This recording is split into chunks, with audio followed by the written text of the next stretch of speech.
Goeiemôre en hartlik welkom vanoggend by ons Sondagoggend 8uur lewendige uitsending hier op die Dak International Ministries op Facebook. Prys die naam van die Here. Nou my naam is Stanley. Ons het 'n bediening al van 2014 af hierso op Facebook en ons is bly tans in Langebaan in die Wes-Kaap. En ons het in Pretoria begin, ons het al die jare daar gebly, ons is nou so 6 jaar hierso in Langebaan in die Wes-Kaap, so dit is waar vandaan ek uitsaai. Nou goeiemôre, hartlik welkom aan jou vanoggend by ons lewendige uitsending, oudergewoonte, Sondagoggend 8uur. Prys die naam van die Here en dit is ons laaste uitsending voor die konferensie, wat Dinsdag begin is, nog 2 dagies. Vandag, môre, dan Dinsdag, dan kom ons almal daar by Melkbosstrand by mekaar en ons gaan heerlik konferensie hou tot Vrydag en dan Saterdag gaan ons almal terug huis toe. Prys die naam van die Here. Is julle opgewonde? Is julle bly om so deel te kan wees van 'n saak wat die Here ook by mekaar geroep het? Halleluja. Die Here het so voorsien en hy het mildelik voorsien sodat die konferensie moontlik gemaak kon word en dat daar kan kossies wees, geestelik, tydelik en daar's soveel verrigtinge. Dit gaan net 'n heerlike tyd in die Here wees. En die kinders gaan dit ook verskriklik geniet en die jong mense. Daar gaan soveel dingetjies wees sodat ons almal 'n heerlike tyd in die Here kan hê. 2 dagies, vandag, môre. Ek sê dit nou met 'n groot opgewondenheid in my stem, maar 'n groot benoudheid in my maag. Prys die Here, maar ek kan ook nie wag nie. Dit is 'n benoudheid en 'n lekkerte en ons prys net die Here vir sy genade, sy goedheid, sy guns, sy grootheid en sy almag. Halleluja. En ons hartjies is so seer vir julle wat nie daar kan wees nie. Ons weet hoekom die rede is, wat is die saak en wat is die situasie. So asseblief moet nooit skuldig voel nie. Die Here voorsien soos hy voorsien en maak 'n pad soos hy 'n pad kan maak en ons kan die Here net daarvoor loof en prys. Ons sien daar so die Delpos af van 'n byl. Hulle is super opgewonde en ook almal en ek hoor maar net so tussen die lyne en wat gebeur en so aan en almal wat net hulle gewig ingooi. Julle gaan by die konferensie sien wie almal daar was.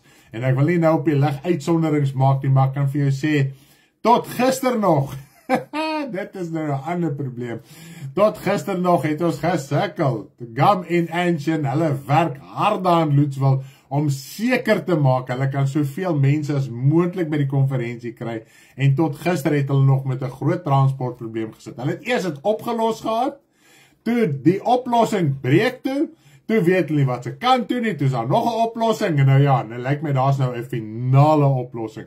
So kom ons bid vir die Loetswillers, vir Gam en Ancient wat daar stuur is, wat almal by mekaar moet kry, almal in daai karre moet kry, die bagasie gepak moet kry, dat hulle veilig ook by die konferensie kan uitkom en ook wel terug. Hulle hart, hulle siel is daar, hulle sê soveel as moontlik mense wil hulle saamvat, so ons prys die Here ook vir hulle ywer. En julle wat van Gauteng afkom, daar so is daar in die Jordaan wat van Stella daar in die Noordwes afkom, die Mosselbaaiers, almal hier so uit die Weskus uit, ons kan die Here net loof. Joey daar van Katoo af, as jy nog nooit van Katoo gehoor het, dit voel ook soos Katoo, jy weet nie waar is dit nie, maar dit is daar so. Sy gaan ook met die bus kom, saam met haar kleindogter, en Dani Jordaan, as julle ingeskakel is, Dani en Joey, julle gaan heel moontlik op dieselfde bus wees, want hy stop eers by Stella Vryburg, né? En dan gaan hy deur Katoo toe, en dan gaan ons hulle hierso by Bellville sy busstasie kry, en dan gaan hulle ook hierso lekker saam met ons konferensie. Ons het ons hele lewe nog nooit vir Dani Jordaan ontmoet nie, ons weet skaars hoe hy lyk, ons het so halwe idee, maar hy gaan ook hierso wees, en dit is ons hartsbegeerte, dat daar soveel mense as moontlik by ons sal wees, dat die naam van die Here ook daar geloof en geprys kan word. Halleluja.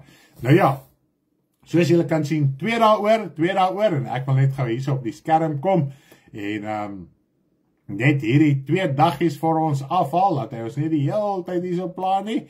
Kom ons haal hom net gou af, ek dink ons het nou dit in ons gedagtes. Nou ja, terwyl jy so inskakel, asseblief deel die boodskap na jou Facebook tydlyn toe, na jou WhatsApp status toe, Na die tyd laai ons dit ook op ons YouTube kanaal, op ons Telegram channel, die audio en die video, en dan het ons ook 'n WhatsApp channel. Op ons WhatsApp channel het ons onder andere Bybelstudie Afrikaans en in Engels. Ons plaas al ons skakels ensovoorts, ons dingetjies wat ons graag wil deel, doen ons aktiewe platform wat ons gebruik as ons nie uitsaai nie, is ons WhatsApp channel. So as jy nog nie in die WhatsApp channel behoort nie, asseblief kontak ons. As jy graag die audio en die video ook na die tyd wil kry, nie op YouTube nie, nie op Facebook nie, dan is die Telegram channel, ons laai dit daar op en jy kan dit daar ook besigtig. En wat ook nice is van die channels, jy kan al die vorige posts ook kyk en jy is totaal anoniem. So niemand gaan jou stalk en jou profile kry en al die tipe van goeders nie, want partykeer behoort mense aan die groepe net om mense se inligting te kry en hulle te stalk en ek weet nie wat alles nie, voordeel uit mense uit te kry. So dit is ook die voordeel, so dit help so 'n bietjie met die privaatheid ook. Maar asseblief, moenie privaat bly nie, kontak ons, praat met ons, dat ons weet wie jy is, halleluja, dat ons weet man, jy is ook op die channel, en dan kan ons ook lekker tyd saam met jou spandeer en 'n pad saam met jou geestelik stap, halleluja. Daar sê, ons is super opgewonde, wil nie die vlug mis nie, nee, julle gaan hom nie mis nie, Kitty, julle is gesorted. Ag, die Here is so goed, en ons wil net dankie sê vir Melinda en Bernardus, hulle gaan vir Kitty en vir Lizelle en vir Ewald, nee, die seun is Engel nie?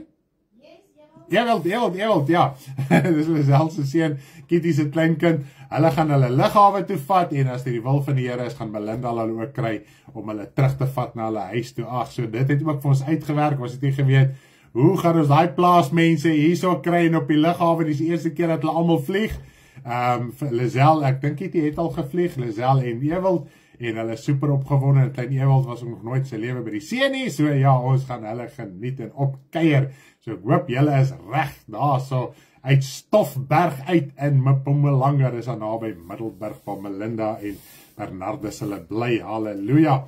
Nou ja, nietemin, ons vliegtuigmense, as dit die wil van die Here is, vanaand gaan die bookings oopgaan, dan gaan ek julle check-ins doen, en dan gaan ek vir julle verder met julle praat, wat moet gebeur, want omtrent almal wat nou vlieg, het nog nooit gevlieg nie, daar is 2-3, maar ons gaan net dinge 'n bietjie deurpraat. Nou ook net 'n ander reëling, ons gaan nie vanaand gebed byeenkoms hê nie, ons het nog so dinge, paar dingetjies om deur te gaan met die kinderbediening, dit is nou vir alles wat rondom die kinderbediening gebeur, so ons gaan sak en pak vanmiddag, weer bietjie daar so na Hopefield toe, Ruida en ons en Karel almal gaan bietjie saamkom, maar ons het 'n paar dinge wat ons moet finaliseer en deurpraat van die kinderbediening. Mens kan nie besef eintlik hoe groot verantwoordelikheid is en hoe groot is dit eintlik nie. En dit is 'n geweldige voorreg as jy dit met ywer en liefde doen. Ek kan vir jou sê, jy belê 'n kind se lewe, en nie net 'n kind nie, ek dink die groot mense geniet die kinderbediening baie meer. So, en ons gaan dit lewendig uitsaai, yes, ons gaan dit lewendig uitsaai, en dis hoekom ons moet deurgaan, laat ons al hierdie technicalities kan bietjie uitsorteer, ons het dit nog nooit gedoen nie, so ja, ons moet daai tegniese punte uitsorteer, so ons gaan vanmiddag al hierdie dinge, ons wil nou nie jaag nie, want dit is 2 dae konferensie, dan gaan nie weer tyd wees om by mekaar te kom nie, so prys die naam van die Here, bid vir ons, dat dit ook sal vlot verloop, bid vir die kinderbediening mense, hulle is super op hulle senuwees, en dat alles ook mooi sal verloop daarso, en dat hulle woordjies kan ken, dat hulle voorbereiding lekker kan doen, ensovoorts, want dit is nou mense uit ander oorde, wat nou moet saamkom, en 'n kinderbediening formuleer, kom nie net uit een huis uit nie, soos ek en Karen, amper sê ek Bakie, ek en Karen, ons doen oom en gesiggie, so ons kan lekker heeldag saam oefen, maar hulle kan nou nie. Nou ja, so bid vir hulle, dat hulle ook lekker kan saamkom en die naam van die Here groot maak. En, ons het al klaar die groepe opgedeel, maar jy mag nie weet wie dit is nie, jy gaan dit eers by die konferensie uitvind.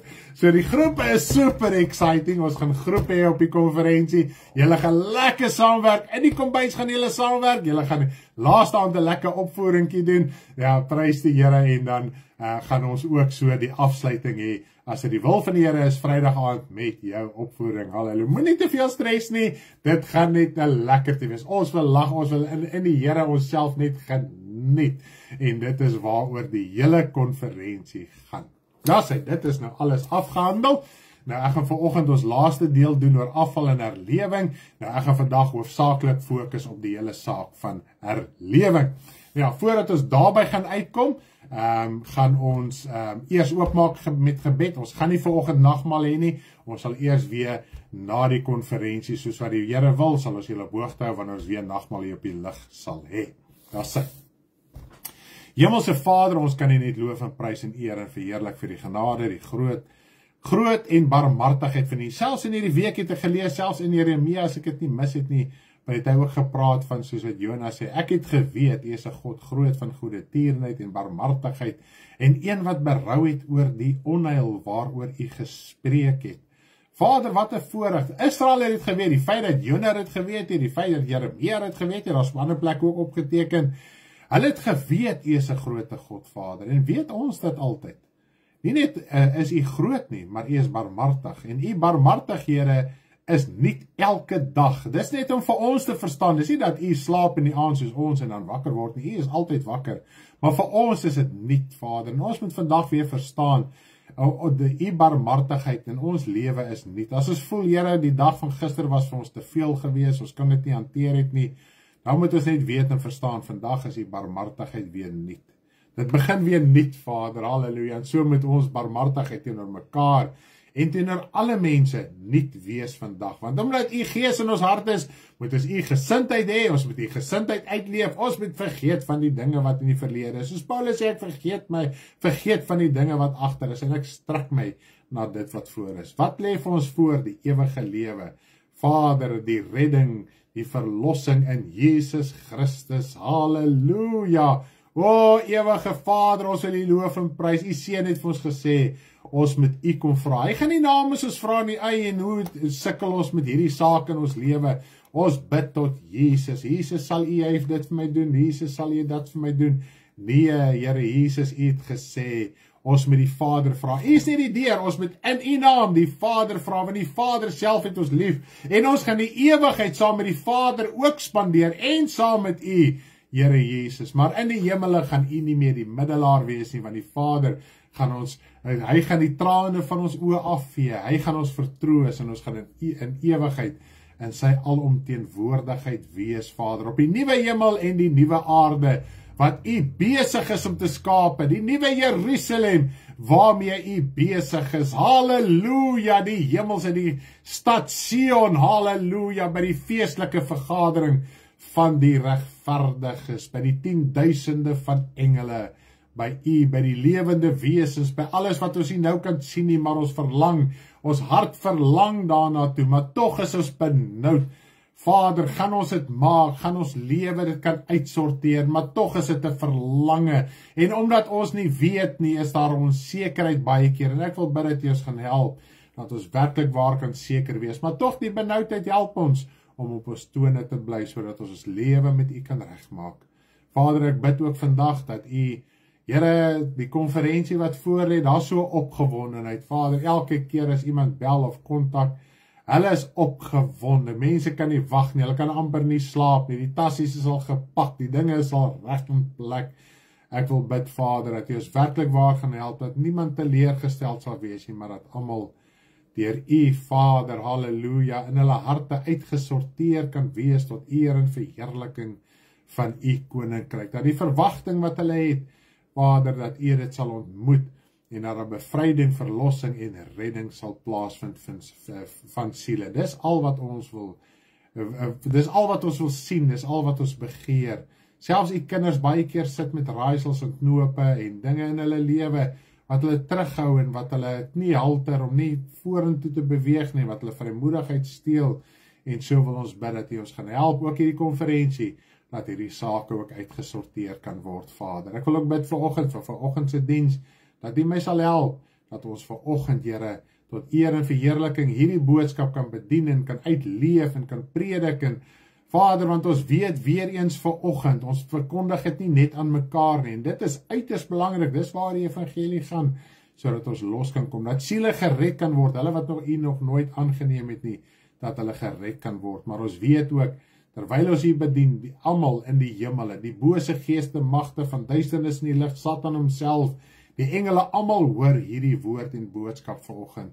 Vader, halleluja, gebruik dit, dat die koninkryk van U bevorder kan word in Jesus se naam. Amen. Daar sê, prys die Here, dit is amazing, om so lekker te kan bid. so heerlik te kan bid. Halleluja, wat 'n opgewondenheid. As jy nou eers ingeskakel het, 2 dae tot by die konferensie. Halleluja. Vandag môre, Dinsdag klim almal op die vliegtuie en busse en karre. En dan kom ons saam hier so die groot trek hier af na Melkbosstrand toe. Dan gaan ons lekker daar saam kuier in die naam van die Here groot maak. Halleluja. Ek het nou Beaufort vergeet. Hulle moet kom. Want hulle die hout en die wors. En die mens. Kathleen, hulle en Fransie. Ai, dit is so 'n heerlikheid. Julle mag nie by die huis bly nie. Anders sit ons in 'n probleem. Maar nietemin, ag, dankie vir almal se bydraes, vir julle opgewondenheid, vir dit wat julle doen in die Here. Dis amazing om dit so te verstaan. Karen sê vanoggend, in plaas dat ek en sy die tafels reggemaak het in plaas van Riet en Jolene. Kyk, Riet en Jolene het omtrent uitgehang en hulle hang uit en hulle doen hulle ding en hulle gaan aan. In plaas ons eerder die tafels reggemaak het en kon hulle die dinge bedien het. Geestelik bedien het, maar dit is ons voorreg, ons geniet dit so baie. Elkeen het sy deel wat hy moet doen. So ek weet jy Riet, is jy reg daarvoor? Maar ons gaan julle geniet ook vir dit wat julle doen en dit gemaklik maak vir almal. As sy. En dan, ja, dit was die laaste rondom dit. Ons moet aangaan met ons boodskap vandag, anders te praat ons net konferensie. Dan gaan ek alles sê, en ons moet eerder daar kom om dit te geniet. Is dit nie so nie? Daar sê, dankie vir die skakel wat jy daar geshare het, Terrence van, van Terrence, daar so by die Dak International Ministry. As jy die link sien daar so, dan kan jy op hom klik, en dan kom jy by die Dak International Ministry se WhatsApp groep uit, en dan kan jy daar so follow, baie dankie vir die moeite wat jy daar gedoen het. Nou, volgende gaan ons oor na die boodskap toe. Nou, ons is nog besig met ons boodskap oor afval en herlewing, ons reeks daaroor. Nou, vandag is ons laaste deel, as die wil van die Here is, ek glo dit sal wees, en ek gaan net hoofsaaklik konsentreer op herlewing, want die groot sê is, daar's 'n verwagting in die Christelike wêreld. Ek nou toe ek op bekering gekom het, was dit al geprofeteer, het was al gesê, dan gaan op 'n stadium 'n groot wêreldwye herlewing plaasvind. Lag, die Delport so lekker daar so reed. Nou ja, so ons gaan vanoggend daar konsentreer. Ons gaan na die skriftuurlike korrektheid daarvan kyk. Nou in ons vorige 2 afleweringe het ons hoofsaaklik net oor afval gepraat, en ons het gesien en bepaal dat dis nie afval wat nog moet kom nie, dis 'n afval wat reeds daar is. So in 1 Timoteus 4 vers 1, dit was ons een skrif wat ons gedoen het, wat hy sê in die laaste dae gaan die afval daar wees, het hulle klaar besef, hulle is reeds in die laaste dae. So hulle het net gesê, hulle het eintlik herhaal wat gesê was van die verlede in die laaste dae. Ons is in die laaste dae, so ons sien en ervaar die afval rondom ons. En die beginsel is oorgelaat, voordat die duiwel geopenbaar kan word, moet daar afval kom. Natuurlik is die voorbeeld van Judas Iskariot vir ons nagelaat, want die Bybel praat in 2 Tessalonisense 2 van die seun van die verderf. Nou, Judas Iskariot is vir ons daai voorbeeld. Hy was in Jesus se kerk, in hakkies, hy was in sy gemeente, hy was in sy binnekring, hy was deel van die bestuursraad in ons dag en tyd, as ons nou so sal stel. So hy het daai intimiteit beleef van die Here Jesus, en tog het hy met tyd afvallig geraak as gevolg van sy geldgierigheid. Dit is wat sy hart oopgehou het, was sy geldgierigheid geweest, want hy het van die geld gesteel wat ingekom het in Jesus se bediening. En ons kan ook sien, in Jesus se bediening het mense ook bydraes gelewer tot sy bediening, en dit was eintlik 'n algemene, normale ding in die tyd van die Jode. As jy as 'n rabbi of 'n meester erken was, het jou volgelinge ook finansiëel bygedra tot jou bediening. En as ons ook kyk na koning Saul byvoorbeeld, voordat hy nog koning Saul geword het, en het sy pa se donkies op 'n stadium weggeraak, en dit was natuurlik 'n sakebestuuring van die Here, want die Here wou vir Saul by Samuel uitgebring het, die profeet, en hulle het geloop en gesoek, en na 3 dae, toe sê die een van die dienaars, hoor jy so, Saul, hierso is 'n siener, hulle het al daai jare siener genoem, profete, daar kan hy vir ons sê, waar is die donkies?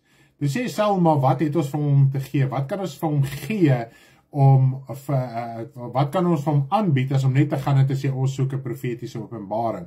Natuurlik, dit wat hulle gehad het, hulle gesê, okay, dit is genoeg, kom ons gaan na die profeet toe, dan kan ons dit vir hom aanbied. Al wat ek hierdeur wil sê, Mense het hulle verpligting verstaan. Selfs in die Ou Testament, waar hulle geestelike leiding, voeding ensovoorts kry, het hulle ook 'n finansiële verpligting teenoor daai persoon, sodat hy kan aangaan om hulle te bedien en by God te kan hoor wat is die situasie. So nou net terloops om dit so te noem. So dit is nie verkeerd om finansiëel by te dra nie. Dis net die hele saak van die Ou Testamentiese tiendes wat gepreek word rondom jy gee om te ontvang. Dit is waar ons probleem lê. In die Nuwe Testament gaan dit glad nie meer. Nêrens word die tiendes as 'n wet weer herhaal nie. Behalwe die Here Jesus het op een plek gesê, julle moet die een ding doen sonder om die ander ding na te laat. Nou, in die tyd van die Jode het hulle net verstaan as jy gee is, gaan dit oor tiendes. So toe gebruik hy die term tiende om te verstaan, as jy finansiëel gee, onthou net, daar's 'n geestelike verpligting ook. Dis in Matteus 23. So, terwyl jy finansiëel ook bydra, onthou net, daar's 'n geestelike verpligting ook. En eintlik die geestelike verpligting is weeg swaarder as die tydelike saak, maar baie het byvoorbeeld 'n tydelike, dis in sy vermoë om tydelik by te dra, maar dan dra hy nie tydelik by nie en hy dra ook nie geestelik by nie, want meeste van die tyd kan ek vir jou sê, die persoon wat sy geestelike verpligting vat en sy verantwoordelikheid vat, weet ook wat is sy finansiële verpligting. Nou net so terloops, wat ek het wil noem, ek wil nie daarby stilstaan nie, net om het so vir te noem, dis kom ons waar ons oor Judas Iskariot gepraat. So waarvoor gebruik ons geld, is wat die woord van die Here sê, hierdie wêreld is wyser teenoor hulle eie geslag, dis teenoor hulle eie wêreldse mense, as die kinders van die Here kry finansies in, en dan spandeer hulle dit heeltemal op verkeerde maniere, verkeerde plekke, en daai klas van ding, en nou sê die woord van die Here, die kinders van hierdie wêreld is wyser, hulle weet om vir hulle eie mense te sorg. Nou die kinders van die Here weet partykeer nie om vir hulle eie mense te sorg nie. En natuurlik, en dit is eintlik die hartseer as ons daarna kyk, Matteus 25, wat hy sê, as jy nie vir 'n kind van die Here sorg dan, die geringste van die broeders nie, kan jy verlore gaan, al sê jy is 'n kind van die Here. As jy nie jou tydelike verpligting ook verstaan nie, want jy het nou 'n geestelike verpligting, en daar gaan jy mee, indien moontlik, as jy nie kan nie, asseblief, dis altyd die ou wat nie kan nie, sal altyd skuldig voel na so 'n saak. Baie kan meer doen as wat hulle sê hulle kan doen, en dan doen hulle dit nie, en weet jy wat gebeur, op die einde van die dag kan jy wel verlore gaan, as jy ook nie daai broederliefde aan die dag lê nie. Nou ja, prys die naam van die Here. Nou, ons het nou al, soos wat ons gesê het, in ons vorige boodskap het ons gepraat oor die afval, en dis 'n tyd wat reeds 2000 jaar gelede begin het, so is daar duisende of miljoene afvallig is, beteken is 'n grootskaalse afval. So wat die woord van die Here vir ons praat, hy praat van die afval, as hy sê die afval wat nog moet kom, praat hy van die afvalligheid van elke persoon, 'n kind van die Here. En ons het baie skrifte gedoen oor hoe die afvalligheid binne gemeentes aangespreek was. Selfs God het deur Jesus, deur die sending van sy engel vir Johannes gesê, hierdie 7 gemeentes is in 'n geweldige afvalligheid, eintlik 5 van hulle wat in 'n geweldige afvalligheid was, en hulle moet hulle self bekeer. So as jy voel, jy is in afvalligheid, bekeer jy. So dit gaan nie oor 'n daar gaan hoofopskrifte in die kerk of in die koerant te wees, hierdie afval begin nie. Afvalligheid gaan oor jou persoonlike lewe. Natuurlik, daar's biljoene mense oor die wêreld, en volgens statistiek is amper die helfte van die wêreldse populasie Christene, en ons weet dit sluit die meerderheid van dit sluit Katolieke ook in, en allerlei vorm van Christenskap, en so daar's 'n afvalligheid, en as natuurlik miljoene individue afvallig is dit 'n grootskaalse afvalligheid, en jy ken dalk vandag net 'n paar mense wat afvallig is. Nou as jy 'n paar ken, en elke persoon wat ywerig die Here dien, ken 'n paar, op die einde van die dag, as jy die wêreldpopulasie in ag neem, is daar miljoene, dalk biljoene Christene, wat op hierdie stadium afvallig is. Jy ken hulle dalk nie almal nie. Jy ken dalk net 'n paar. En dit is wat die woord van die Here vir ons sê, dit is die afval waarvan die woord praat. So dan moet afvalligheid wees, en as daar afvalligheid is, dan word die mens van sonde, die Satan, in jou geopenbaar, soos met Judas Iskariot. Judas Iskariot, Jesus sê, hy as individu, is 'n seun van die verderf. So as ons afvallig raak, gee ons lewe eintlik weer terug in die hand van Satan, in die hand van die duiwel, en weens ons afvalligheid word ons geopenbaar as die seun van die verderf. Met ander woorde, ons doen dan weer die wil van die duiwel, en dan dan verklaar ons eintlik Satan is wie ons Vader. So dit is waaroor dit gaan. Hy het gehoor gegee as mens en daarom was hy die seun van die verderf genoem. Nou as ons gehoor gee aan die duiwel as 'n mens, dan word elke individu seun van die verderf en op die einde van die dag, as daar miljoene is daar miljoene seuns van die verderf. Ek hoop ons kan dit so verstaan. Nou ek gaan net gou 'n laaste punt doen oor die afval, dit gaan baie vinnig wees, en dan gaan ek oorspring na die herlewing toe. Dit is net amazing, ek kan nie wag om al by uit te kom nie. Kom ons lees nog 'n gemeente waar daar afval ingekom het, en ook in hierdie gedeelte is daar so 2 dinge wat hy baie mooi bespreek. Nou dit is 'n gedeelte waar Paulus vir die gemeente van Efese toegespreek het. Hy was by Efese gewees en hy daar so omgegaan, hy was op pad Jerusalem toe gewees, en juis op hierdie punt, toe hy uiteindelik by Jerusalem uitgekom het, nadat hy deur Efese gegaan het, dit is waar hy gevang was deur die Romeine ensovoorts, waar hy in gevangenskap was, en uiteindelik was hy Rome toe, en daar het hy voor die keiser te staan gekom. So hy het geweet, hy gaan nie weer hierdie gemeente sien nie, want hy gaan in gevangenskap, gevange geneem word in Jerusalem. Goed, nou kom ons lees hierdie gedeelte. Dis nou hierdie gedeelte wat hy besig was om met hulle te praat. Handelinge 20 vers 27 tot 31. Handelinge 20 vers 27 tot 31. Sê, want ek het nie nagelaat om aan julle die hele raad van God te verkondig nie. Dit het hy vir 3 jaar gedoen. Hy was vir 3 jaar in die gemeente van Efese.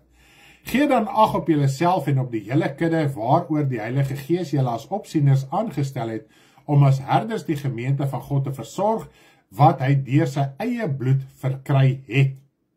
Vers 29. Want ek weet dit, dat na my vertrek wrede wolwe onder julle sal inkom en die kudde nie sal spaar nie. Nou praat hy van hierdie wrede wolwe wat gaan inkom. Jesus praat ook mos van die wolwe in skaapsklere, hulle wat hulle voordoen as apostels, maar hulle is nie werklik apostels nie, ensovoorts. So, en ons het bepaal in daai tyd, hulle wat voorgee dat hulle apostels is, die verleiding, die gees van die antichrist, al die dinge, het ons wel bepaal. Dan moet ons weet, dis die laaste tye, dit is die afval. So hierso skryf Paulus, die afval gaan by julle begin. Hier gaan 'n afvalligheid kom, en hier gaan 'n grootskaalse afvalligheid kom, en hierdie wolwe gaan julle nie spaar nie. Ja, uit julle self, en dit is eintlik die hartseer, dit is wat ons in 1 Johannes 2 vers 18 ook lees.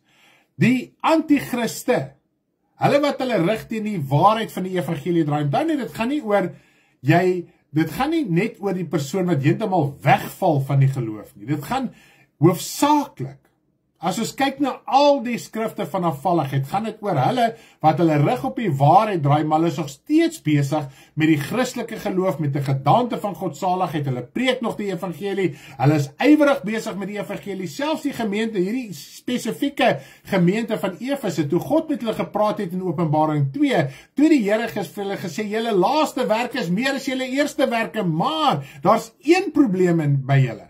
Nie 2, nie 3, nie 4, nie 5 nie. Daar's een kern doktrine leerstelling probleem in julle midde. En as julle nie van dit gaan uitsorteer nie, gaan ek, God, julle verwyder. Dis eintlik skrikwekkend. Mense moet die erns van afval verstaan. In plaas om te wonder oor die afval oor die wêreld, wat help het ek weet 10 miljoen mense is afvallig, maar my eie lewe, hoe is my eie lewe? Is ek afvallig? Vergeet van die aanhou langs jou, is my lewe reg, is ek vurig vir die Here, dien ek die Here, want as jy afvallig is jy deel van die groot afval, wat al reeds 2000 jaar gelede begin het. Goed, ja, uit julle self sal daar manne opstaan, wat verkeerde dinge praat, om die disippels weg te trek agter hulle aan. Daarom moet julle waak, Jesus het gesê, waak en bid, waak en onthou dat ek 3 jaar lang nag en dag nie opgehou het om elkeen met trane te vermaan nie. So wat het Paulus vir 3 jaar gedoen? Hy het die woord van God aan hulle verkondig. Hulle het nie 'n sogenaamde herlewing beleef nie, wat ons predik nie, hierdie Sondag opgesuikery met musiek en ligte en al hierdie dinge nie. Hy het dood eenvoudig die evangelie aan hulle verkondig, en ons gaan vandag bietjie daaroor verder praat. Prys die naam van die Here. So, in die Christelike geleedere, en dit is die gelykenis wat Jesus sê, die onkruid groei saam met die koring in dieselfde grond, wat dieselfde water kry, selfde elemente, selfde alles. En die Here sê, moenie daai onkruid uitroei nie, tot die dag by die oesdag. Goed, so hier sien ons 'n duidelike voorbeeld van afval wat in die gemeente van Efese plaasgevind het. Nou dis dieselfde Efese, die Efesiërs wat jy lees in die Bybel, as jy ook daardeur gaan, dan sien jy in die eie ook die probleme wat in die gemeente van Efese aangegaan het. En op die einde van die dag het God vir hulle gesê, ek gaan julle verwyder as julle nie bekeer nie. So alhoewel ek het nou net gou 'n bietjie gerecap het, dat ons kan verstaan, dat die laaste dae het al 2000 jaar gelede aangebreek. Dis nie iets wat nog gaan kom nie. Die laaste dae het aangebreek, en ons gaan dit nou ook in die herlewing boodskap sien. Die laaste dae het aangebreek. Dis wat hy in 1 Johannes 2 vers 18 sê. Kindertjies, dis die laaste uur. As hulle al gevoel het, dis die laaste uur, nie eens meer die laaste dae nie, waar trek ons vandag? Dan wil ons nog redeneer oor dit wat nog moet kom. En ek kan vir julle sê, die meerderheid mense wat redeneer oor afval, is besig met afvalligheid. En dis eintlik 'n skrikwekkende deel. Daar is nie meer sy onderskeidingsvermoë in die deursnit Christen om te verstaan wat is waarheid en leuen nie. Die deursnit predikers het nie eens meer die geestelike vermoë om te onderskei wat is reg en wat is verkeerd nie. Goed, dis net baie interessant in die Ou Testament. Terwyl die hoëpriesters en die priesters diens verrig het, want dan het hulle dit mos in afdelings gedoen, maar daar was duisende, want uit die Levitiese ampt was die priesters en die hoëpriesters gekies. So natuurlik, daar was duisende gewees, so hierdie jaar het hulle afdelings gemaak, hierdie week of 2 is jou beurt, daai week of 2 is jou beurt, en so dat aangegaan. So terwyl hulle besig was met die tempeldiens, mag hulle niks wat van die wynstok afkom, geëet of gedrink het. Hulle mag nie rosientjies geëet het nie, hulle mag nie druiwe geëet het nie, hulle mag nie wyn gedrink het nie, hulle mag nie druiwesap gedrink het nie, niks van dit nie. Want ons weet daai klimate goed daai tyd, selfs met druiwesap en rosientjies, dit kan gis. En as jy gis en jy eet dit, is net sowel jy drink wyn, jy drink gegiste druiwesap, en dan kan dit jou dronk maak, is dit nie so nie. En die woord sê, julle moet dit nie doen nie, sodat julle nugter kan bly, dat terwyl julle besig is met die dienswerk, dat julle nugter kan bly om goed en kwaad van mekaar te kan onderskei, dat julle die regte oordeel kan vel, wanneer die volk na julle toe kom verraad. Julle moet nie besoop en dronk wees en nie weet wat om te sê nie. Nou, wat interessant genoeg is, elke kind van die Here, of jy nou jouself geringskat en of jy jouself nou nie geringskat nie, elke kind van God, die dag as jy jou hart vir die Here gegee het, is jy geroep as priester en as koning. So, dit is die groot ding, vanaf die Here Jesus Christus, elke liewe persoon wat die Here dien, is 24 uur 'n dag, terwyl jy slaap, wanneer jy wakker is, of het nou Sondag, Maandag, Dinsdag, maak nie saak of jy by die werk is, waar jy in die wêreld is, wat 'n sekonde van die dag, is jy in diens van God as priester. Nou as priester moet jy nie toelaat dat hierdie sonde en hierdie ongeregtigheid, jy moet nie van die wêreld se genot eet en drink nie, anders te gaan, as jy dit wel doen, gaan jy besoop raak, jy gaan your mind gets clouded, met ander woorde, jy gaan ek weet nie wat sy Afrikaanse woord nie, prys die Here, ek wil hier so in Engels ding, met ander woorde, die sonde omring jou, dit maak jou toe, dit sny jou af, sodat jy nie die wysheid en die kennis van God in jou lewe kan hê om die dinge, daar sê dankie, wêreld maak 'n mens bedwelm, dinge van die wêreld maak 'n mens bedwelm, dat jy nie nugter kan sien en dink nie. Ons weet, in die vlees as jy dronk is en dwelms gebruik, en wat die geval ook al mag wees, jy is nie nugter nie, jy kan nie die regte oordeel vel nie. Okay, en jy praat altyd onsin, dronk mense praat altyd onsin, hulle kan glad nie praat nie, toe hy eerste wyn daar is, en drank daar is. Ek was daar, so ek weet hoe dit werk, en dan praat jy, man, hulle sal sê, jy is nie dieselfde mens nie. So ja, prys die naam van die Here, so moet ons daaruit leer, om ons nie te verstrengel in die dinge van die wêreld nie, want dit maak dat ons nie kan onderskei wat is reg en verkeerd nie, wat is waarheid en leuen nie, en ons as kinders van die Here, maak ons ongelukkig skuldig daaraan. Goed, en die Here wil ons herinner, hoor jy so, kom uit hierdie dinge uit, jy is 24 uur 'n dag hoëpriester, so jy moet catfoot loop, jy moet versigtig wees, jy mag nie deel raak van hierdie wêreld nie. Nou daar is 'n verwagting dat daar 'n wêreldwye herlewing van die Christelike kerk gaan plaasvind, in die sin dat die Heilige Gees gaan uitgestort word soos in die begin, net groter. Nou baie mense sal praat van die dubbele deel van die krag van Elia, of the double portion. Dalk het jy al daarvan gehoor, dalk het jy al nie daarvan gehoor nie, maak nie saak nie. dit as jy hierdie terme al gehoor het, dit is waar het gaan. Mense verwag, hulle gaan hierdie double portion, of hierdie dubbele deel van Elia se krag gaan in die wêreld uitgestort word. En ongelukkig, baie predikers maak hulle self skuldig daaraan, dat hulle sê, hulle is die geprofeteerde Elia. Daarom sal jy altyd in die kerk hoor van, kom hierso, hier is die vuur van God, come to the fire of God. En predikers praat geweldig oor die vuur van God. Wat gaan neerdal en gaan neerval en hier in ons kerk gebeur het, en as daar emosionele ervarings plaasvind, dan sê hulle, we have an encounter. Hulle sê, jy moet hierdie encounter met die Here hê. Goed, is dit skriftuurlik reg? Nou wek die mens homself op, en is dit die opwekking waar hy mee besig is, wel skriftuurlik korrek? Dit is wat ons moet, die vraag wat ons moet beantwoord. Goed, so gaan die Heilige Gees weer uitgestort word, soos in die begin, net groter. Goed, prys die naam van die Here. Nou ek wil op hierdie stadium dit net noem. Die begrip herlewe kom voor in die Bybel, waarvan herlewing afgelei word. So die woord herlewing kom nêrens in die Bybel voor nie, maar wel herlewe, dan word herlewing afgelei as hierdie grootskaalse herlewing wat gaan plaasvind. Nou ons gaan kyk na die skriftuurlike korrektheid daarvan. Nou soos wat ons gesê het in ons vorige afleweringe ook, ons het partykeer is ons so, het ons nog soveel suurdeeg en besoedeling in ons, van leringe wat ons in die verlede geleer het. Rondom byvoorbeeld hierdie, ons het gehoor van die afval ook, en die groot verdrukking. Jy lees groot verdrukking, en lees jy sommer 7 jaar groot verdrukking. Mens lees woorde in die Bybel waar dan nie is nie, want iemand het gekom met 'n krag van oortuiging, om jou te oortuig, om dinge in die Bybel te lees waar dan nie staan nie. So wanneer jy dit selfs op jou eie tyd lees, dan lees jy dit met dieselfde gedagtepatroon as daai persone wat dit vir jou gepredik. En weet jy wat is baie interessant? Wat ek al agtergekom het oor die jare heen. Mense sal ure en jare spandeer om na die leuen te luister en uiteindelik oortuig te raak van die leuen. Niemand was oortuig van die leuen net in een prediking nie. Want daar hy prediking gehoor, dan hoor hy volgende en so het dit aangegaan, dan hoor hy mense praat dieselfde en dan so oor tyd, oor maande en jare formuleer jy en jy koop ook in daai leuen in, omdat die meerderheid daarvan praat, terwyl die woord sê, moenie die meerderheid navolg in dinge wat verkeerd is nie. Nou wil die mense baie keer in een sin, bel my Stanley, of sê net gou vir my kortliks, wat ek nou vir 10 jaar die leuen geleer het. Ek wil dit gou kortliks hoor.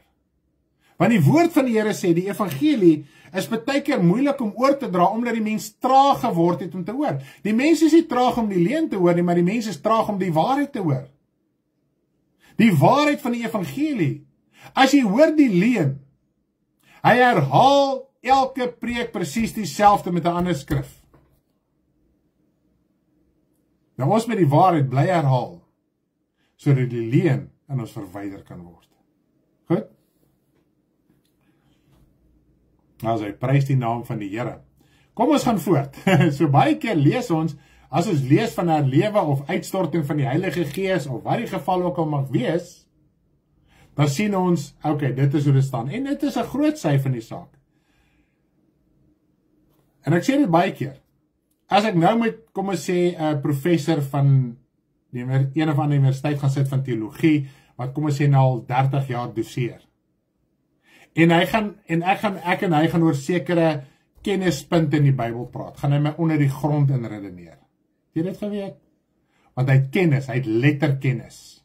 Maar hy letterkennis verander nie sy lewe nie, dit verhard sy lewe.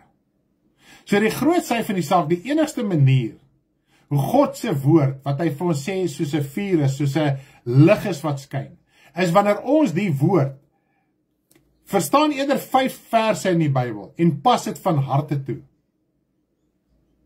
En as jy dit doen, dan word dit lewend. Jy moet jou onderwerf, wanneer jy besluite neem besluite volgens die woord, en dit alleen gaan maak dat jy die woord van harte verstaan. Anders is die woord gebod op gebod, reël op reël, hier 'n bietjie, daar 'n bietjie. Dan gaan dit oor kennis, dit gaan nie oor lewe nie, dit gaan nie oor gees nie. Hoekom het Jesus gesê, my woorde is gees en lewe? Omdat hy presies gedoen het, dit wat hy gepredik het. En dit wat hy gepredik het, het hy gedoen, en dit het hy by die Vader geleer. En ons wil te veel kennis hê. Jy kan vandag die Bybel van Genesis tot Openbaring uit jou kop uit opsê. Dis nie te sê jou lewe is godvrugtig nie. Om kennis te hê maak nie godvrugtigheid nie. Jy hoef nie eens 'n Bybel te hê nie. As jy werklik waar die Here dien, sal jy doen presies wat in die Bybel staan. En as iemand die Bybel lees, sal sê, my liewe land, ek sien daai persoon lewe volgens die woord van God. Ons wil baie preek, maar ons wil nie ons eie lewe neerlê en doen wat die woord van die Here van ons verwag in gegewe situasies nie. Goed. Nou, ek wil gou 'n vraag aan jou stel. En ek wil nie meer dit nou beantwoord nie. Dis iets wat ek wil hê derentyd in die boodskap in jou hart moet uitsorteer, want op die einde van die dag gaan ek dit wel antwoord. Dit is net gou ietsie om oor na te dink. Hoekom soek mense na so 'n herlewing? Dis die vraag. Hoekom soek mense na hierdie herlewing, hierdie dubbele deel, hierdie wêreldwye uitstorting van die Heilige Gees ensovoorts? Hoekom wil mense dit hê? Goed, ons gaan die vraag later beantwoord. Ek wil net hê u moet so lank bietjie begin dink oor hierdie saak. Nou kom ons lees die gedeelte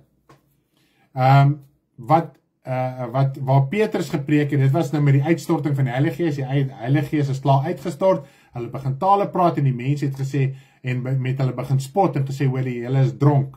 En toe Petrus begin preek en dit is waar ons hierdie gesprek gaan optel. So die Heilige Gees is klaar uitgestort, die tonge van vuur, die verwarring het gekom, mense het hulle gespot. So ons gaan lees vanaf vers 14, dis Handelinge 2 vanaf vers 14 tot 21. Handelinge 2, 14 tot 21. Maar Petrus het opgestaan met die 11 en sy stem verhef en hulle toegespreek. Hy moes sy stem verhef het, want daar was 'n groot commotion gewees, né? Joodse manne, so met wie het hy gepraat, die Jode en almal wat in Jerusalem woon, so almal wat daar teenwoordig was. Dit moet julle weet en luister na my woorde. Hierdie mense is tog nie dronk soos julle dink nie, want dit is nog maar die 3de uur in die môre. Maar dit is wat deur die profeet Joël gespreek is. Nou van hier af haal hy aan wat deur die profeet Joël gespreek is. So nou haal hy 'n profetiese woord van die verlede aan en hy sê, ons leef nou aan. Met ander woorde, nou praat hy in die teenwoordige tyd. Ons leef nou in die vervulling van die profesie wat deur Joël gespreek is. Hy het die verlede profesie aangehaal en gesê, dis nou die vervulling, ons leef nou daarin. Kom ons lees vanaf vers 17. Hy net wat ons bedien het, skriftuurlik, volgens die afval, wanneer het die laaste dae begin? Wat preek Petrus?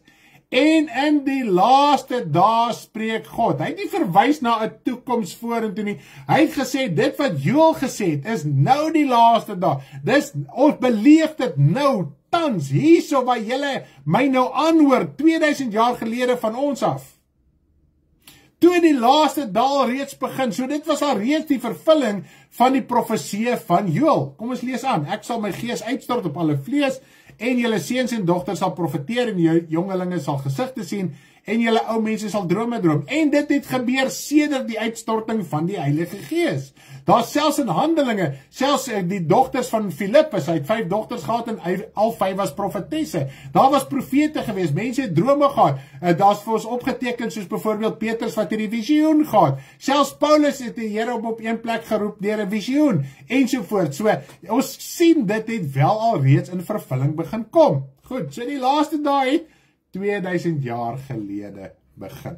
En ook op my diensknegte en diensmaagde sal ek in die dae, wat is daar die laaste dae? Goed, my gees uitstort en hulle sal profeteer. En ek sal wonders gee bo in die hemel en tekens op die aarde, bloed en vuur en rookdamp. Die son sal verander word in duisternis en die maan in bloed, voordat die groot en deurligtige dag van die Here aankom. Nou verwys hy hierna 'n verdere tydperk toe, voordat die groot en deurligtige dag van die Here gaan aankom, en ons weet, dit is die wederkoms. So hy sê, hier in die laaste dae, hier begin ons, met die uitstorting van die Heilige Gees, en mense sal profeteer, en droom, en al hierdie dinge, ensovoorts, en dan gaan dit aangaan. Dit wat ons hier lees, die laaste dae, is 'n continuation, dis 'n voortsetting, tot en met die wederkoms. Dis hoekom al hierdie dinge onder mekaar genoem word, sodat ons kan verstaan, die laaste dae het aangebreek 2000 jaar gelede, en dit gaan voort, die laaste dae tot by die wederkoms. Goed, maak dit sin vir julle. En elkeen wat die naam van die Here aanroep, sal gered word. En dis nou baie interessant. Ewe skielik kom hy hierso en hy sê, en elkeen wat die naam van die Here aanroep, sal gered word. Nou hierdie vers 17, ja, maar tot 21, is 'n direkte aanhaling uit die profetiese woord van Joël in die Ou Testament, en ons gaan dit wel ook lees. Nou, eerst wil ek hê ons moet iets verstaan. Eerstens, ons moet verstaan dat die Heilige Gees wat uitgestort was, op wie was dit uitgestort? Op hulle wat eendragtig by mekaar was en volhard het in gebed. Dit lees ons in vers 14, Handeling 1 vers 14. So, hulle was eendragtig by mekaar. Hulle was 120 mense by mekaar, eendragtig by mekaar, en hulle volhard in gebed en smeking. Hulle was nie besig met die wêreld nie, hulle het nie voor die TV gesit nie, hulle was nie besig met valse godsdienste nie, hulle was eendragtig, het hulle God gesoek, en die Heilige Gees was net op hulle uitgestort, nie op die mense buitekant nie. Okay? Ek wil hê ons moet 'n prentjie kry, want daar's 'n illusie rondom hierdie dinge.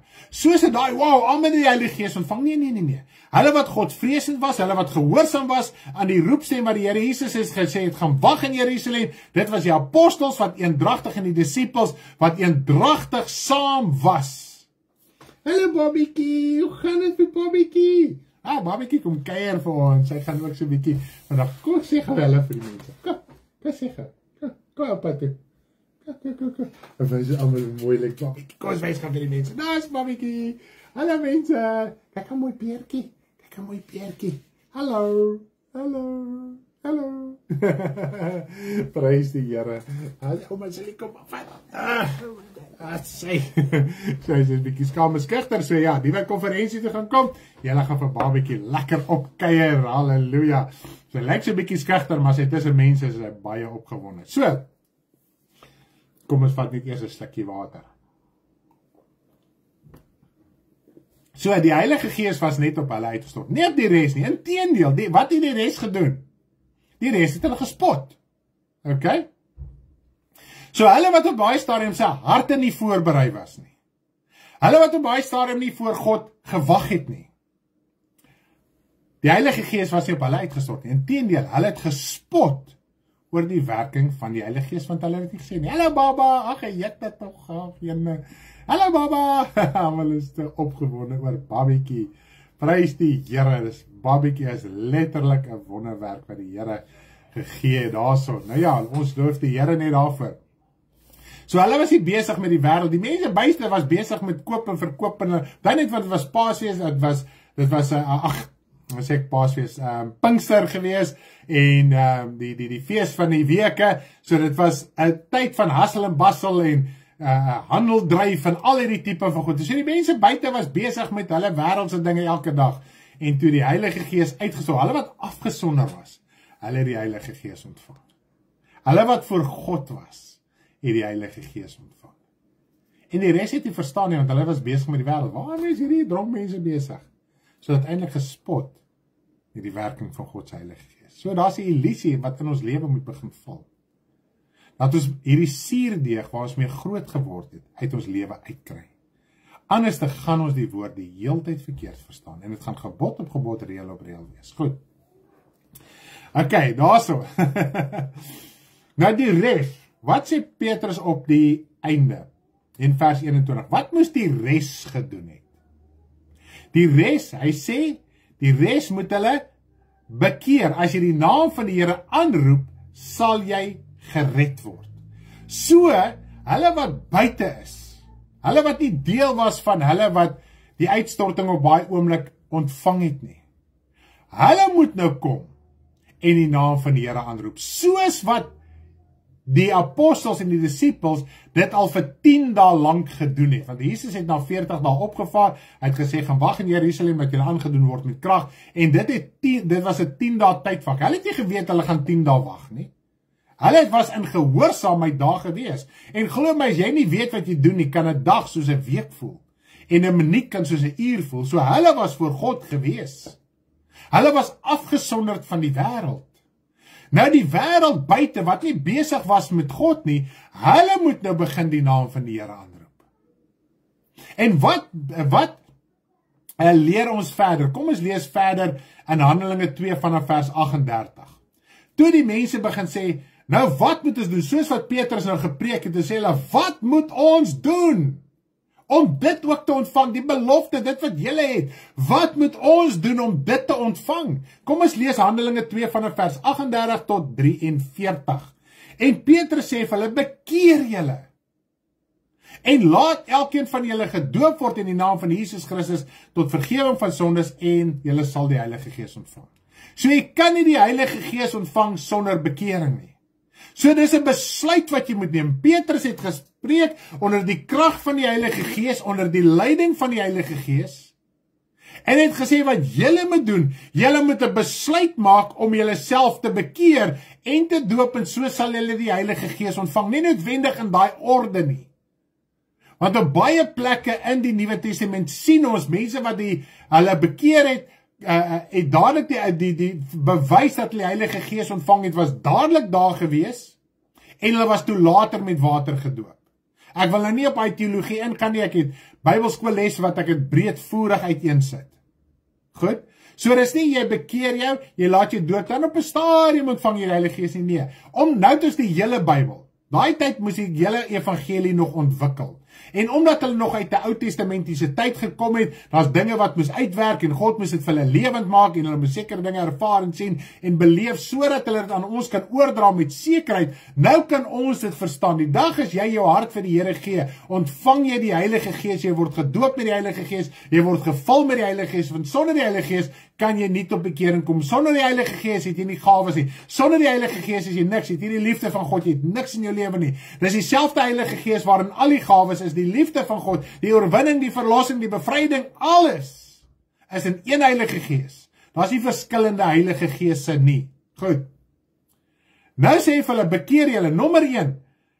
Julle moet aan God begin glo. Julle moet iets begin doen. Roep die naam van die Here aan. Met ander woorde, bekeer julle self. Roep julle aan, besef julle sondige toestand. En roep die Here aan en bekeer julle self. Maak 'n besluit in julle lewe. Want die belofte kom julle toe en julle kinders en almal wat ver was en die wat die Here ons God na hom sal roep. So die belofte is ook ons sinne. OK. En met baie ander woorde het hulle besweer en vermaan en gesê. So wat het hy gedoen? Hy het hulle besweer en vermaan. Laat julle red uit die verkeerde geslag. So wat het hy gepreek? Hy het bekering gepreek. Hy het hulle vermaan. Besweer is met ander woorde, hy het baie rustig met hulle gepraat. Soos die Here Jesus sy leringe oor die hel gegee het, as jy jou nie bekeer nie, gaan jy hel toe. Dis die prediking wat hy afgelê het. Nie die opgesmikte, gemotiveerde, vleeslike prediking wat ons deesdae in die Christelike wêreld kry nie. Die wat toe sy woord met blydskap aangeneem het, wat het hulle met blydskap aangeneem? Hulle moes besluit het. Hulle neem die woord aan. Hulle moes besluit het om hulle te bekeer. Hulle moes besluit het hulle gaan iets doen. En daar is op die dag omtrent 3000 siele toegebring en hulle het volhard in die leer van die apostels en in die gemeenskap en in die breking van die brood en in die gebede. So hier kan ons sien hulle volhard in die lering. Daar was nie hierdie opgesmikte ding wat hulle deesdae in die Christelike kerk het, kom hier vir jou encounter, kom hier vir die vuur, kom hier vir dit nie. Hulle het geleer en hulle het volhard in die leer. Hulle het hulle daaglikse lewe begin inrig volgens dit wat hulle gehoor het. Hulle het die gehoor ervaring gekry en in die week ingegaan en normaal gelewe soos die res van die wêreld. Ons lewe soos die wêreld, dan wil ons vir die wêreld preek en met hulle harte vir die Here gee. Kan die wêreld werklik waar sien jy's 'n kind van God in jou besluite, in jou dade, in jou emosies, in jou denke? En vrees het op elkeen gekom en baie wonders en tekens het deur die apostels plaasgevind. Goed. So ja, die wonders en tekens was daar, selfs deur die hande van Paulus. Maar ek meen as jy genesing gekry het, hoekom wil jy weer genesing kry? En ons sien ook die meerderheid van genesings was net genesings. Dit was nie hierdie opgesmikte ding, staan in die ry en dis hierdie emosies en almal val om en elke val om en niemand kry eintlik genesing nie. Okay? Ek wil nie ons met uit 'n ding uitruk vandag. Ek bid dat die Here werklik waar die woord kan gebruik dat ons tot 'n nugterheid gaan kom, sodat ons herlewing in 'n regte konteks kan verstaan, volgens hoe dit in die woord opgeteken is. Goed. Nou die Heilige Gees is ook nie elke dag uitgestort, soos op die Pinksterdag na die tyd nie. Maar hulle moes in gehoorsaamheid aangaan met die evangelie. Wil baba by my wees? Sal jy dit by oupa wees? Och, jene. Hallo. Daar sy. Cool. Baba is hier, dit is cool. Ek love baba. Maar anyway, so met die gevolg, en ek wil net hier by die konferensie, want daar net, ek dink julle kan sien, kinders plaas glad nie, ons het ook lekker dingetjies vir hulle, terwyl die diens aan die gang gaan wees, sodat hulle ook net lekker tyd kan spandeer. Die eerste konferensie was ons kinders en jong mense so gehoorsaam en soet en oulik binne die diens, en hulle het gesit en ingekleer, as ons gesing het hulle gesing, en hulle was nooit 'n steernis gewees. Hulle het so 'n bietjie onder mekaar gepraat, dis nie 'n steernis nie, halleluja, ons dien die Here man, die kindertjies moet na die Here toe kom, om die Here te dien, halleluja, hulle moet by ons sien, wat sy heerlikheid is dit, om die Here te dien, is dit nie so nie, daar sê, Kathleen, okay, Kathleen, asseblief, en nie te slim raak so voor die tyd nie, wat? Okay, kom ons gaan na die skrif in Joël toe. Nou die eerste vers, dit wat Petrus aanhaal in die laaste dae, in Joël is daar 'n ander woordjie, en ek gaan vir verduidelik hoekom is die ander woordjie daar. Hy sê Joël 2 vers 28, Joël 2 vers 28, nou ek gaan nie die res lees nie, want die res is presies soos wat Petrus het gepreek het, so jy kan dit op jou eie tyd ook gaan lees. Nou al wat Joël sê, en daarna sal ek my gees op alle vlees uitstort. Wat Petrus gesê het, in die laaste dae sal ek my gees op alle vlees uitstort. Hoekom sal Petrus het so aanhaal, maar Joël het dit so geprofeteer?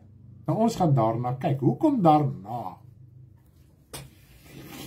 Wat het voor daai vers, wat is geskryf voor die vers van daarna? So dit beteken Joël het iets geprofeteer, tot by vers 27. Dan sê hy daarna, die dinge wat daarna sal gebeur, wat nou geprofeteer is tot op vers 27, dis wat sal gebeur. Kom ons kyk wat is dit wat gebeur het voor daarna. Joël 2 vers 23 tot 25, kom ons lees die skrifte net voor dit. Hierdie is net fantasties. En julle kinders van Sion, juig en wees bly in die Here julle God, want hy gee julle die leraar tot geregtigheid. Wie is die leraar tot geregtigheid? Die Here Jesus Christus. So hierdie is 'n profesie. Nou soos kyk die profesie voordat praat hy van hoe daar 'n fisiese vleeslike verwoesting van Jerusalem gaan wees, bla bla bla. En dit het alles gebeur soos geprofeteer is en hoe die Rome Jerusalem gaan inval. Nou ten tye van Jesus was Rome aan bewind gewees. Hulle het die wêreld beheer. Goed. So die profesie voor dit praat hy van hoe Rome Jerusalem gaan binneval, Israel gaan binneval. En wanneer dit op 'n stadium gebeur het, gaan ek vir julle die leraar van geregtigheid stuur. So Jesus het gekom in die tyd toe Rome wel aan bewind was. En laat op julle neerdal die reën, die vroeë reëns en die laat reëns soos voorheen. Dan sal die dorsvloere vol koring wees en die parskype van mos en olie drup. Oorloop. En ek sal julle vergoed, die jare wat die trekspringkan, die voetganger, die kaalvreter, die afknyper verslind het. My groot leermag wat ek teen julle gestuur het. Nou ons weet, die trekspringkan, voetganger, kaalvreter ensovoort is 'n simboliese spraak, okay? Dis beeldspraak. Nou, Jesus het gekom en die woord sê, die leraar van geregtigheid gaan die reën op julle laat neerdal. Goed? Nou kom Joël en hy sê, daarna, wanneer die leraar gekom het, en julle vergoed. Nou, dat is baie profetiese woord, wat ek nie nou gaan aanhaal nie, dit selfs in Romeine haal Paulus het ook aan. Hoe God, die Oud-testamentiese Israel, hy moes al sy beloftes eers aan hulle volbring het. Dit was sy belofte. Want hy het 'n belofte van die geestelike verlossing en hy moes in geregtigheid moes hy dinge in die vlees ook laat gebeur het, omdat Israel die nageslag van Abraham ook na die vlees was. So God moes in sy geregtigheid moes hy dinge in die vlees kom openbaar het, om 'n herstel in Israel te bring. Wat is daai herstel? Dis hierdie dorbene, wat hulle gesê het, ons verwagting is klaar, wat Esegiel 37 van praat. Ons verwagting is klaar. En onthou net vanaf dat Israel teruggekeer het, vanuit ballingskap, was daar omtrent 'n 400 jaar profetiese stilte tydperk. Israel moes eintlik in geloof aangaan. So daar was nie meer verwagting dat God hulle weer gaan ontmoet en weer 'n profeet gaan opwek om vir hulle leiding te gee en 'n koning nie. Hulle moes net aangegaan het op hulle manier. En Griekeland het hulle oorheers en na Griekeland het Rome gekom, so nou is hulle onder hierdie Romeinse druk. Maar waar is hulle koning? Waar is hulle verlosser? Waar is hulle redder? En dis wat hy sê, toe die Here Jesus Christus gekom het, het hy weer daai hoop gebring. Hy het weer daai reën laat kom en hulle siele het laat neerdal deur die woord, want hy sê, dis my woord wat julle reinig.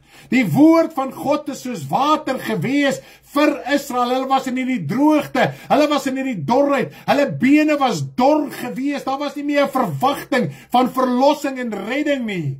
En hier kom die leraar van geregtigheid, maar ongelukkig het hulle dit nie verstaan nie. Maar tog het die Here Jesus Christus gekom. En dis wat hy gesê het, terwyl hy op aarde was, het hy gekom vir die vleeslike Israel. Hoekom? Want God moes sy beloftes aan hulle eers tot stand gebring het. En dis wat ons ook lees in Handelinge 3 vers 26. Kom ons lees gou Handelinge 3 vers 26. Daar's ander verse ook in Handelinge, maar gaan net volstaan by die een vers. God het nadat hy sy kind Jesus opgewek het, om eers vir julle gestuur, om julle te seën, deur elkeen van sy booshede te bekeer. So die bekering, die verlossing en die reën, die woord wat hulle moes ontvang en dan het, hulle moes eers die woord ontvang het.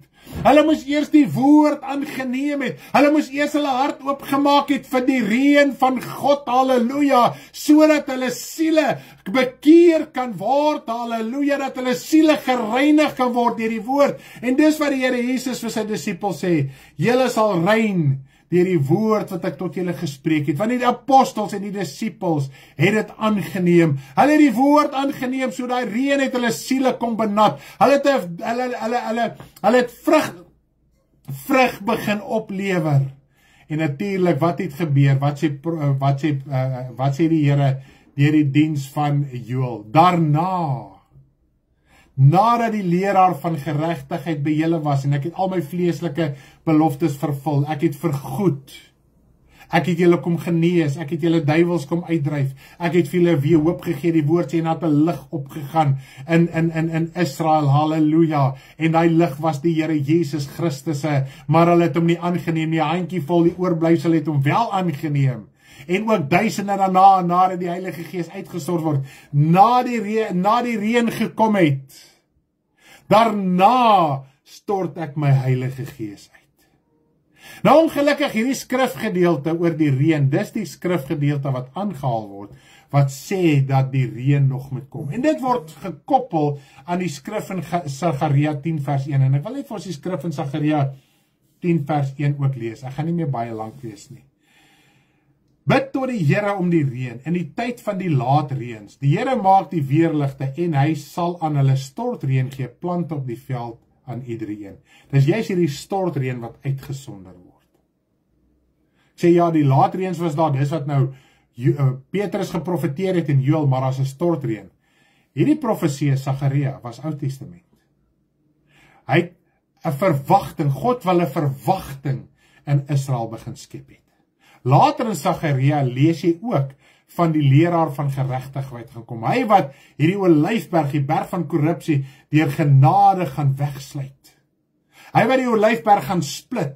Wat is die olyfberg van split? Olyfberg beteken Mount of Corruption, berg van bedorwenheid, berg van sonde. Toe die Here Jesus Christus gekom het, het hy die sonde vernietig in sy lewe, sodat die pad gelyk gemaak kan word vir ons, om na die nuwe Jerusalem te kan opgaan. Dit het niks met die vlees te doen nie. Dit is 'n geestelike saak. Jesus het van Getsemane af opgevaar. Hy was in persing in Getsemane, en die Getsemane was op die olyfberg.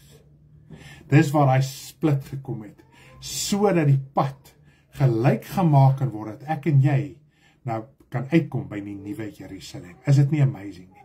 So wanneer ons lees oor die uitstorting van die Heilige Gees, het dit niks te doen met die later eens en die vroeër eens in hierdie profetiese woord nie. Okay? En dit is nou ongelukkig die illusie wat geskep word. Hier gaan hier stort reën kom en almal gaan net onder die krag van die Here val en ek weet nie wat alles, die mense gaan hulle net bekeer. Nou heel eers moet jou hart vir die woord van God oopmaak. Jy moet jou bekeer. Jy moet jou lewe uitsorteer. Wat gebeur dan? Kom ons lees gaan Johannes 7 vers 37 tot 39. Wat gebeur wanneer jy jou hart vir die Here oopmaak? As ons nou dink aan wat Petrus gepreek het, wat het gebeur? Hulle wat die woord aangeneem, dan het hulle die woord aangeneem. Wat het toe gebeur? Hulle het die woord met blydskap aangeneem. En hulle het die Heilige Gees ontvang, en hulle is gedoop. En hulle volhard in die leer. Kom ons lees gaan Johannes 7 vers 37 tot 39. En op die laaste dag, die groot dag van die fees, het Jesus gestaan en uitgeroep en gesê, as iemand dors het, laat hom na my toe kom en drink. Halleluja. As jy dors het, kom drink van die Here Jesus. Halleluja. Jy moet jou hart vir hom oopmaak. Dis nie meer reën wat op jou gaan val nie. Daai profetiese woord het in Israel in vervulling gekom terwyl Jesus op aarde was en ons moet dit erken vir wat dit is. Wat sê hy? Nou moet ons van hom kom drink. Hy wat in my glo, soos die skrif sê, strome van lewende water sal uit sy binneste uitvloei. En dit het hy gesê van die Gees wat die sou ontvang, wat in hom glo, want die Heilige Gees was daar nog nie, omdat Jesus nog nie verheerlik was nie. So as jy jou hart vir die Here oopmaak, gaan die reën op jou neerdal, nee. Die strome van lewende water, want onthou nie die Heilige Gees bevestig die woord. So as jy nie jou hart vir die woord oopmaak nie, kan die Heilige Gees nie die woord in jou bevestig nie. So die strome van lewende water kan nie uit jou binneste uitvloei nie. Daar kan nie blydskap wees nie, daar kan nie heerlikheid wees nie, daar kan nie krag wees nie, daar kan nie majesteit wees nie. Halleluja, prys sy lieflike naam. Verstaan nie vandag, halleluja, ons kan nie 'n reën verwag nie. Daar's geen vergelyking in daai konteks met reën en die Heilige Gees uitstorting nie. Dis twee aparte gebeurtenisse.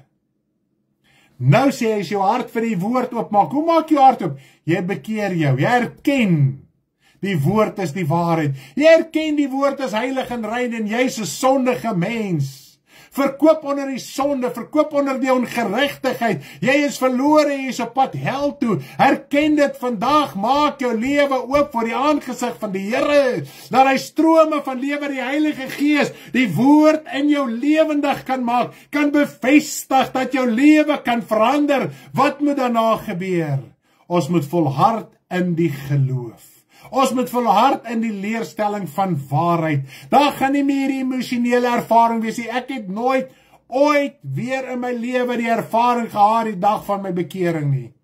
Daarna moes ek in geloof aangaan. Daarna moes ek in wete aangaan. Daarna moes ek in gehoorsaamheid voortgaan. Of ek voel en of ek nie voel nie. Ek moet weet, Here het my siel kom redde. Ek het 'n begeerte na die woord en as hy begeerte verdwyn, dan forceer ek my vlees, ek forceer my gehardheid. Jy sal die woord lees, jy sal gaan bid, halleluja, dat die vrede van God jou hart weer kan beetneem. Geen emosionele ervaring nie. Nou, dit bevestig wat ons lees rondom die hele saak van herlewe. Kom ons lees die vers in Jesaja 57 vers 15 oor herlewe. Wat gelees word as herlewing. Want so sê die hoë en verhewe, wat in die ewigheid woon, heilig is sy naam. As ons van God lees, dan raak ek so opgewonde. Halleluja, ek woon in die hoogte en in die heilige plek, en by die verbryselde en nederige van gees. Is dit nie goddelik nie? Halleluja, God woon in die hoogte. Daar waar ons hom nie sien nie, in sy heilige plek, maar hy woon ook by die verbryselde en nederige van gees. En as God by jou woon, is daar 'n verandering in jou lewe, halleluja. En om te laat herlewe.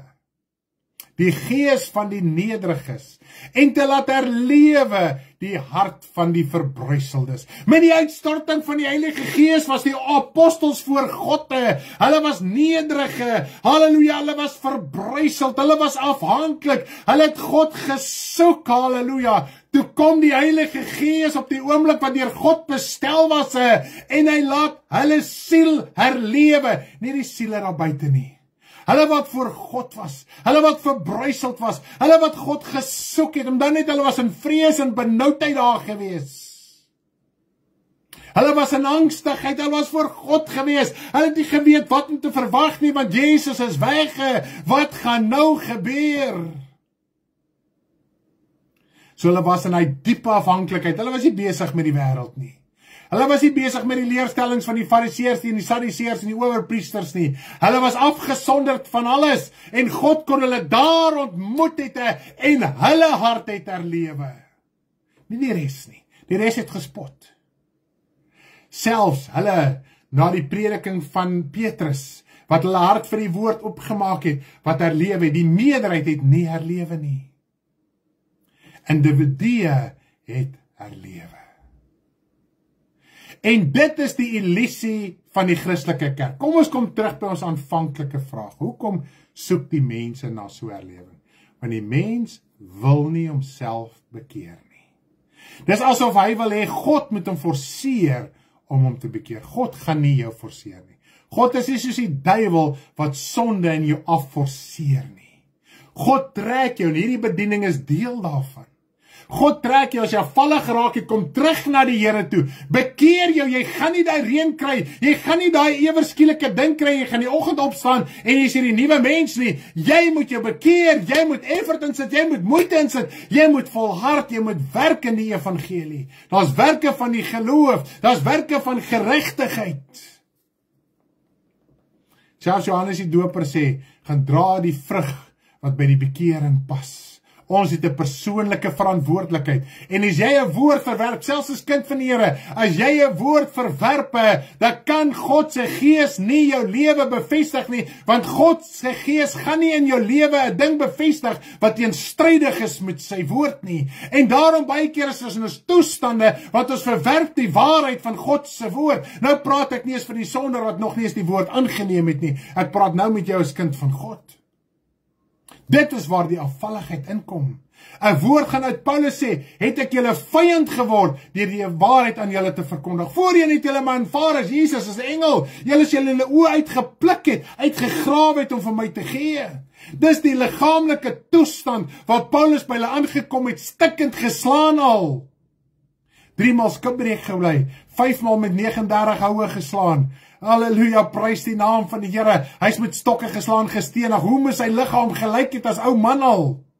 Vol knoppe en kneusplekke. Hy sê ek het in krankheid by julle aangekomme. Al hy houe en sla het krankheid in sy liggaam veroorsaak. God het hom nie bo-natuurlik genees nie. Hy het Lukas gehad wat hom gehelp het om sy wonde te verbind. Ons moet uit die illusie uitbreek. Dis nie lekker om met pyn deur te gaan nie. Vra my, ek weet, ek ken pyn in al sy vorms. Dis nie lekker om siek te wees nie. Dit nie alter jou, dit maak dinge vir jou moeilik. Ek het hom so. Maar ons kan nie hardloop na die evangelie toe, wat vir ons leuns verkondig, wat hy sê, julle genees die verbreking van my volk op die maklikste manier, deur te sê vrede en veiligheid, terwyl daar geen vrede is nie. Die woord van die Here leer vir ons hierso, in Jeremia 6 vers 16, en hierdie is vir my 'n amazing skrifgedeelte. Jeremia 6 vers 16. Hy praat eers in Jeremia 6 vers 10, hoe jou ore besnede moet wees, sodat jy kan luister. Kom ons lees gou Jeremia 6 vers 10 en dan 6 vers 16. Hier is soveel wat ek wil lees, kom ons lees gou. 6 vers 10, 6 vers 14, 6 vers 16. Jammer Peer, jammer, weet dat ek jou so 'n bietjie rondmors. Sjoe, hulle het 'n lewe vir die woord gegee, vandag wil ons terugsit en net ontvang, niks self doen nie. Dis presies so, Kathleen. Die mens is lui om sy lewe af te lê. Maar hy soek hierdie reën, want hy weet, as hy in die toestand sterf waar hy nou sterf, is hy verlore. Kind van die Here of nie? Kom ons lees gou. Wie sal ek toespreek en waarsku, dat hulle kan hoor? Kyk, hulle ore is onbesnede, sodat hulle nie kan luister nie. Kyk, die woord van die Here is vir hulle 'n smaad. Hulle het daar geen behae in nie. Kind van God, is jou oor besnede? Selfs Stefanus het hierdie gepreek. Hy het gesê vir hulle, julle is onbesnede van ore en hart. Kan ons na die woord van waarheid luister? Nie net luister nie, maar doen. Wat beteken luister? Jy hoor, jy neem in en jy pas toe. Of het die woord van God 'n smaad geword? Vers 14. En hulle genees die verbreeking van die dogter van my volk op die maklikste manier, deur te sê vrede, terwyl daar geen vrede is nie. Nou lees ons in Tessalonisense, as hulle sê vrede en veiligheid, kom daar skielike verderf. En hoe word dit nie gepredik nie? Goed, vers 16.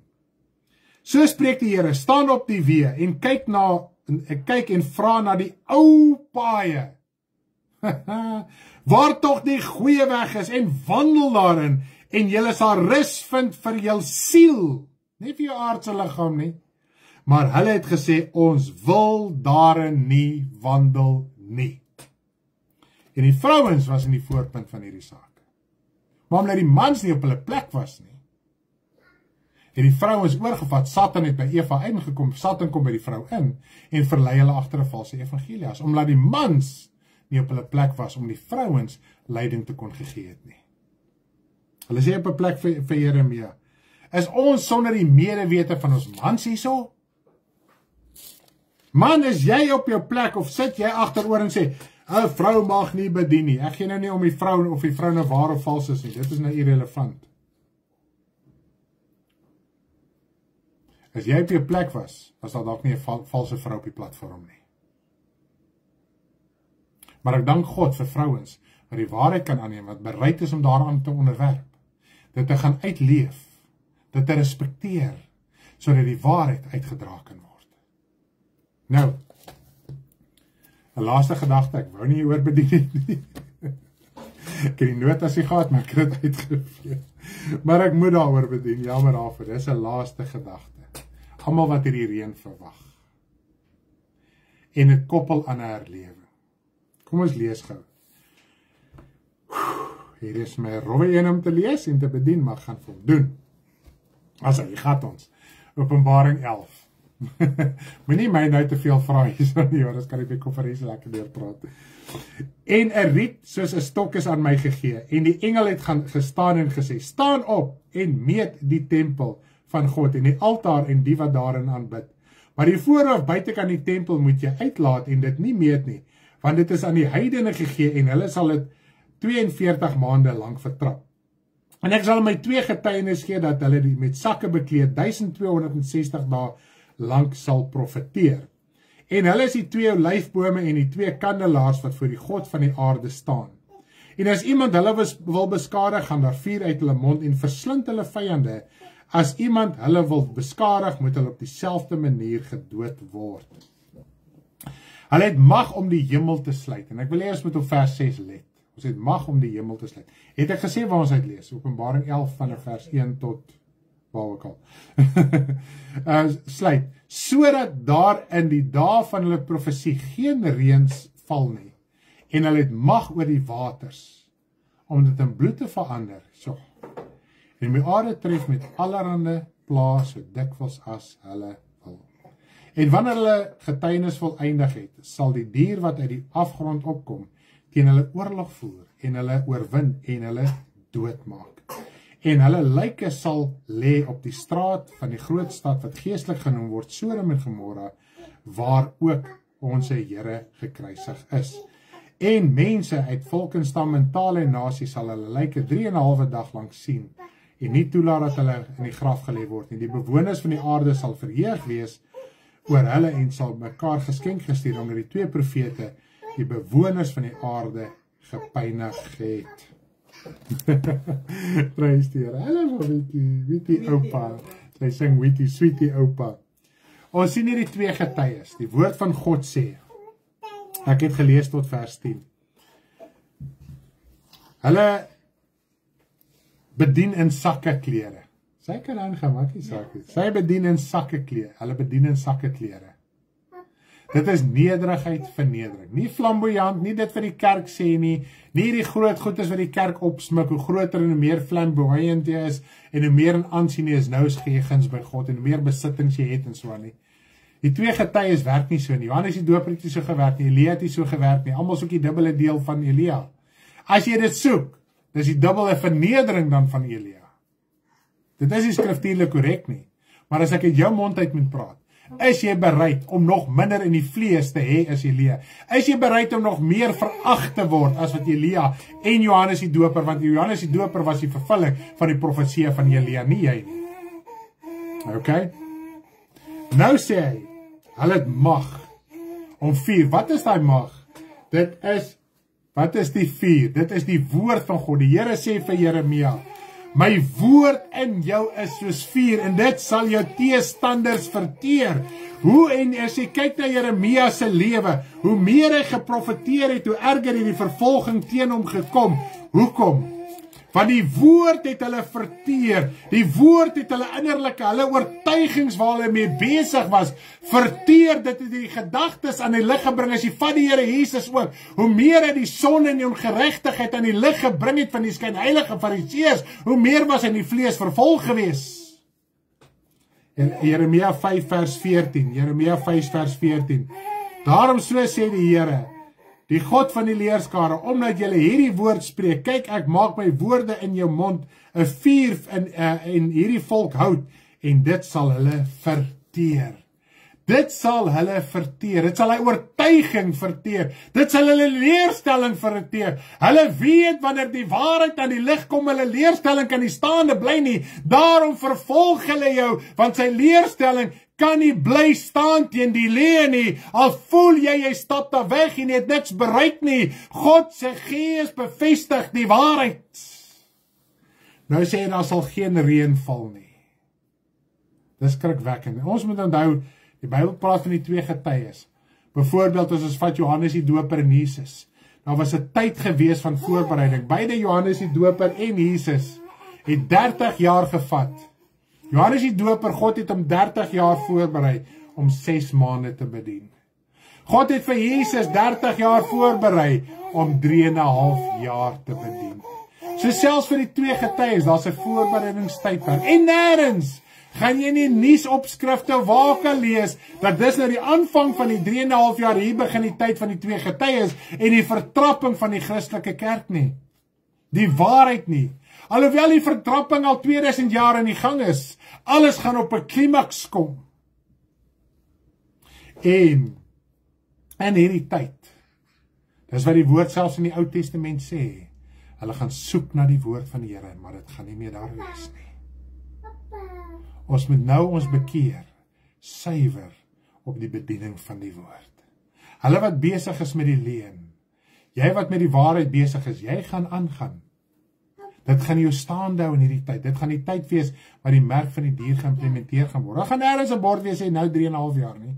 As jy weer sien is jy daar, dan gaan jy nie weet wanneer dit begin nie. Het dit nou 6 jaar terug begin, het dit 3 maande terug begin, gaan dit nog 6 jaar vorentoe gaan nie. As jy weer sien is ons daar. Dis wat die Here Jesus sê, die wêreld gaan aan soos normaal, as hulle weer sien is dit die wederkoms. So nêrens gaan daar 'n teken wees, bonatuurlik te sê, dis die aanvang en dit is nou die laaste tyd wat op aarde is. En wat skrikwekkend is, wanneer die twee getuies gedood gaan word deur die wêreld, gaan die wêreld nog aangaan. En dit is waar die woord van God sê, as jy nou al die skrifte in Openbaring lees, ook in Openbaring 16, dit is waar die lydsaamheid van die gelowiges gaan inkom. Hulle gaan die hele tydperk deurgaan. Dan gaan die getuies gedood word. Dan gaan die wêreld nog aangaan. Want niemand, maar absoluut niemand weet wanneer die wederkoms gaan plaasvind nie. So dis hoekom die Here ons nou al skool. Hy oefen ons nou al. Hy leer ons nou al en ons moet ophou uitrek. Ons moet die speelgoedjies van die duiwel los. Ons moet nou al ons lewe besit nie. En daai ding wat jy verskoning versoek, ek kan nie verlossing word nie, ek kan nie meer bid nie, ek kan nie meer die woord van God soek nie. Los dit. Ons gaan in 'n tyd en ons is klaar daar. Dit hoef nie eens meer verder te gaan as wat ons nou is nie. Die afvalligheid is so groot. En hoe meer die druk gaan word, wat het ons geleer? Wat gaan gebeur as die druk meer word? Elke ou gaan maar net homself openbaar. So al hoe meer mense om jou gaan jy sien, maar mense val net af, mense val net af. Hy gaan nog kerk toe. Hy gaan ywerig kerk toe, inteendeel hy gee sy geld en sy tyd en sy moeite en sy bloei en alles daar. Prys die Here. Maar dit wat hulle verwag, daai reën, gaan nie daar wees nie. Prys die naam van die Here. Maak die woord vir u sin. Maak dit u as kind van God opgewonde. Om te dink dit is 'n handjievol. Die Here het gesê oorblyfsel. Oorblyfsel beteken letterlik krummels. So ons as kinders van die Here kan deel wees daarvan. Mag die Here hierdie woord baie ryklik vir u seën. Wil jy baie sê vir die mense, juffroukie? Kan jy sê baie vir die mense? Kan jy sê? Bring haar. Kom. Kan jy sê baie vir mense? Kan sê, môre, kan sy so mee op sy tafel. Daar sê, kom ons maak toe daar sê. Daar sê nie vir oupa. Bye allemaal, sê bye vir allemaal. Sê bye. Bye, tata. Tata. Bye allemaal, tata. Oh, daar is iets in die pad. Oh, vandag.